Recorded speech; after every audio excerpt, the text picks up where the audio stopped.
Now, we definitely got to talk about the lawsuit. And first of all, congratulations, lady. Thank you. Congratulations. Thank you. You know, we was talking about this off air, the cultural appropriation.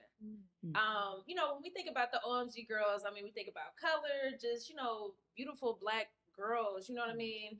So can we talk about just first even learning about the lawsuit? Like, you know, what made y'all look at the OMG dolls and be like, man, what the hell? Well, for one, the name, the style, Colors, yeah, and then there was one particular outfit, outfit that we were like, this looks exactly like our tour outfit, which we had got handmade for us. Yeah, it was like custom. Yeah, it was very much a custom outfit.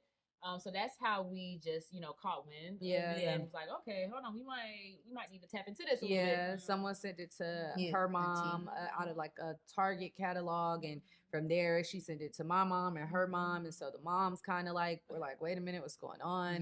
And then, you know, we kind of like started hearing about it from other people, because people did not know that we had no association with it, and so that's kind of like how it came to the forefront. And of course, like, Auntie just was all over it. She was not having that. She was like, we are not taking this laying down.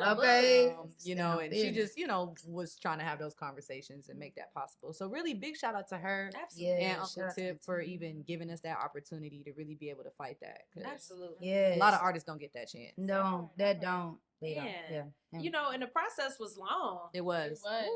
How did y'all like stay focused during that time and stay sane? Because I'm sure y'all was like on edge just waiting a decision. Yeah. I mean, I think it brought us back together in a sense. And I think that's really how we stayed sane. I think that's when we already like were talking about, you know, like coming back together and stuff. But I think that's when we for ourselves kind of was like, okay, you know what?